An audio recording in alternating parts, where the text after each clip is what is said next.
Rockdale Water Resources has a delayed billing issue that's frustrating, and we're here today. We want an opportunity as a county to hear. I'm going to pause there and give you an opportunity just to kind of talk. The camera's going to be on, but we want to give you an opportunity just to talk. Well, good afternoon, and the opportunity to express what's going on in our community really doesn't end there. I literally contacted friends of mine that live in Rockdale County and said, have you noticed any changes in your water bill lately? Meaning I didn't indicate high or low. I said any changes. And pretty much there were at least 10 folks who didn't have an irrigation system, who said they were not really using a lot of water, but consistently was that longer billing cycle. That was the largest issue. One of the largest frustrations, and I heard you articulate, was the concern with the delayed billing. Yes. And for some customers, they're asking, well, why are my bills larger than what's typical? Right. And one of the things that we've seen is that, they're larger because in some cases, we've actually, when we have extended billing periods, we've actually missed out on a month or two, right? And so you're going to have a larger bill if you didn't pay a bill in May and if you didn't pay a bill in July. Now, I'm not saying that's typical for everybody. I'm just saying, and one of the big things is that Rockdale Water Resources, we take full responsibility for that. It's something that we are addressing. It's something we're getting out in front of. We've seen some attrition in our staffing, and so it's been difficult to secure additional staff to really get to it and be able to get out and stay out in front of it. And one of the things that we're leveraging now, we're leveraging additional staff from different parts of RWR to ensure that we can get out in front of this curve. And I think that'll help address some of the biggest concern for our customers here in Rockdale County. And so our goal is to get out in front of it and within, I guess, the next 60 days, around November, be back on that 30-day cycle. Because for some people, it's a budgetary nightmare, right? Absolutely. It's like, well, I'm just used to getting it. I'm used to getting it every month, and I'm used to getting it at $50 per month. And now that I skipped a month and I got it for $75. Actually, because I want to have the yard of the month, inquired about getting an irrigation meter. Do you share that with many of your customers? I know it's a question back at you. So I'm thinking, I'm in a lovely home. I want to have a lovely lawn. The investment to put in an irrigation meter is far worthy of not putting it in. At least I know that meter is only for water in the lawn. Do you share that with your customers? We absolutely do. I think it's an opportunity because, especially if you are on the sewer system, it's just another educational piece that when you're on the sewer system and you're using water for irrigation, then you're paying sewer fees for water that's just going on your lawn. And so I try to educate customers. We try to educate customers. Now, is it a one-size-fit-all? Absolutely not, right?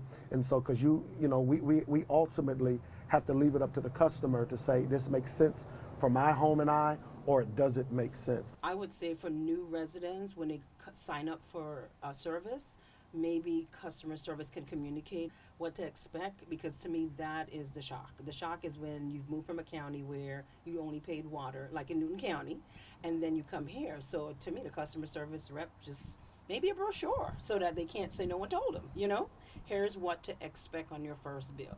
I got the sticker shock. My first bill was $161. So I'm one of those people who would have appreciated if someone said, hey, you're not only paying water, you're paying sewer. So, you might say you only use $80 worth of water, but you're going to pay for it to be disposed of as well. Just a heads up, just a feedback. That would be, I appreciate that feedback, and that's certainly something we can incorporate as, one of those things to expect when you become a Rockdale Water customer. Absolutely. And so that's something we will get with our customer service department and see how we can incorporate that so that we can lessen that sticker shock of the sewer fees. Because when you're not paying attention, you don't pay attention to $30 water bills. You do pay attention to water bills that are over $75. So I appreciate that level of feedback, and that's certainly something we could incorporate. In this community, We have people from California, people from Pennsylvania. So people have different experiences. So again, it's just welcome to Rockdale, but here's what you can expect. Not in a negative. It's almost like if you're educated, you're not, surprised when you get that first bill. Then you start to govern yourself accordingly by the next month. Absolutely. And you cut back if you have to, or maybe you keep washing more clothes. I don't know. Yes, ma'am. That's your Yes, dilemma. ma'am. Yes, ma'am. That's perfect. That's perfect. Was there anything else you wanted to share while we're here, while you have our audience? If someone does have a bill, say for $320, I'm being very specific, do you guys do payment plans? Because it might be that particular month they did not budget for that amount to pay for a water bill? That's a perfect question. One of the things that we try to educate customers on, and sometimes, the message is not fully communicated. But Rockdale Water Resources, we do offer installment plans. We actually call it our special payment arrangement.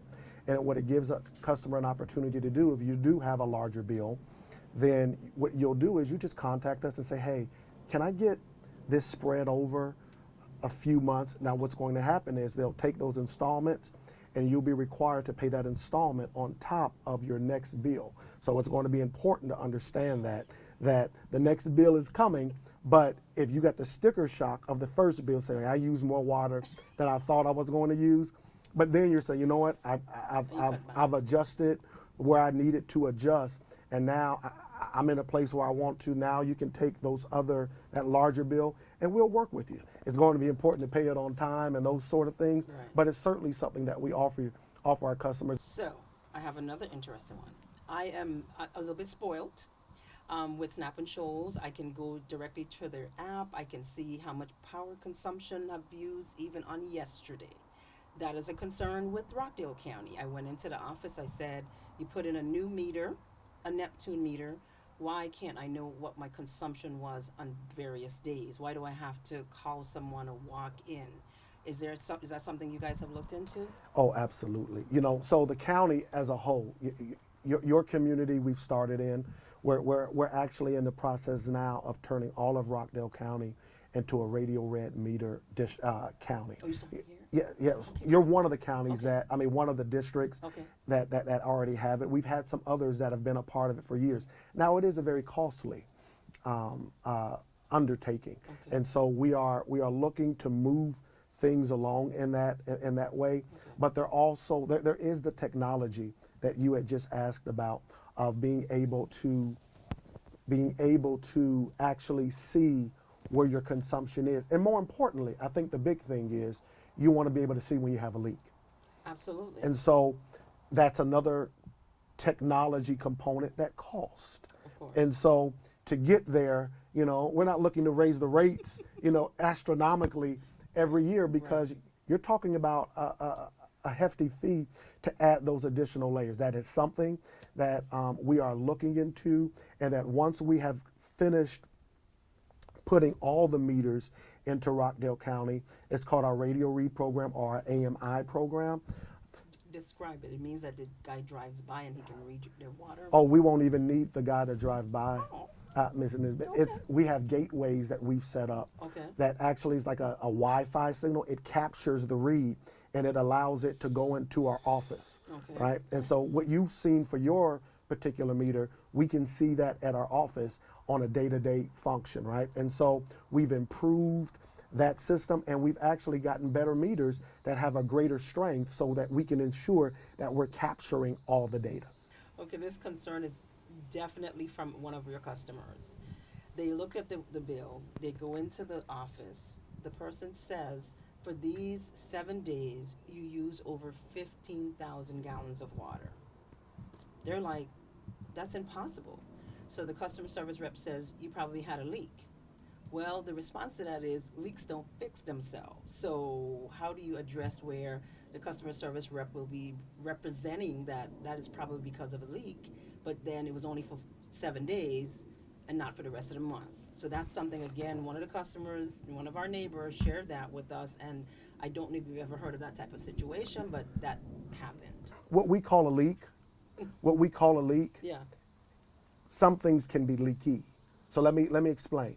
If you have a leak under your slab from your meter to your house, that's an actual pipe that is emitting water that's at some point going to disturb your driveway underneath your found. Something's happening, right? Right. Those certainly are, they're going to get worse over time. Right. Okay.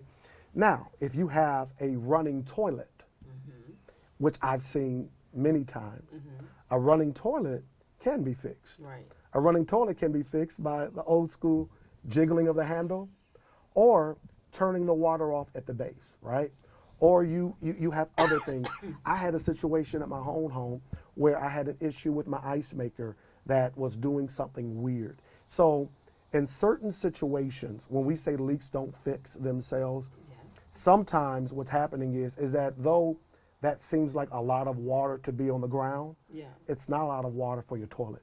So your toilet can handle all those thousands gallons of water in a day if it's running. And I have seen running or leaky toilets where it fills up and then the water starts to seep out at that base, and then the customer does something to fix it, or they don't think that that toilet could have caused a large issue like that. In many cases, it could have. And those are just some examples. I won't exhaust you with all the different scenarios, Absolutely. but certainly there are times where things may not be leaking, they are leaky, right? Because you can fix the toilet by just fixing the handle or the inside guts of the toilet. And that's something we actually have on our website right now on ways of looking at that and improving that. And it's something someone can Google also, help me identify a leak and things like that. So, but I think what you've said though is what resounded with me largely is that our ability to really be proactive in communicating some of the best practices in our FAQs to help customers understand their water system as it relates to from that meter on, in some ways to help mitigate some of their issues of being a homeowner. Last question. This is the last question for you. Okay. Why is it that 15 out of 60 that have reported, 15 people would all of a sudden have such large water bills? Well, then that's a wonderful question. This is my rule of thumb, right? We have delayed billing. Okay. If your bill is around double of your normal consumption and your consumption has stayed the same, I would attribute that to delayed billing. Okay. But if your consumption has grown astronomically, because once again, if it's double, that means around double, you missed a month, right? Correct. And so if it was $50 and it's 90 or 80 this month, that means because we were delayed in the billing and you missed a month of billing to begin with, right? But if it's going from 50 to 300, you probably have an issue somewhere between that meter and somewhere in your home that needs to be addressed. And sometimes that issue is just your irrigation. Sometimes we want beautiful lawns and we've turned that water on or we're using more. Or other times it could be a leaky toilet or it could be an actual leak. This is not a question, but this is feedback. You have some of the best employees ever. When I say every one of them that I've interacted with have been tremendously wonderful. One day one came and he said, I think you might have a leak. And I said, okay, let's check it out. It was actually that I turned off the hose to my secondary water supply, but I didn't turn it off at the house. So it seemed like it was running all the time. When I say the interaction was just beautiful and respectful, even at the customer service when I went in there. So thumbs up, you're a representative of them. Let them know they really have, if you're giving people bad news, you want Rockdale Water people to give you the bad news. They're really wonderful. I had to let you know. They've been really, really respectful, and I appreciate that. Well, we certainly appreciate it. We have an awesome staff with Rockdale Water Resources, and they get hit with a lot, sometimes with the customer's frustration, and we understand that.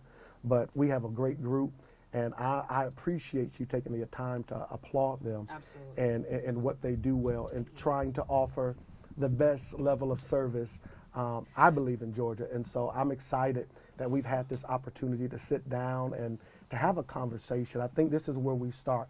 We have conversations, and from conversations, it gives us an opportunity to come up with solutions. And so this has certainly been an enlightening conversation that gives us an opportunity to come up with some solutions. as a community and certainly as a utility so that we can move forward and enjoy Rockdale County for all it has to offer, to live, to work, and to play.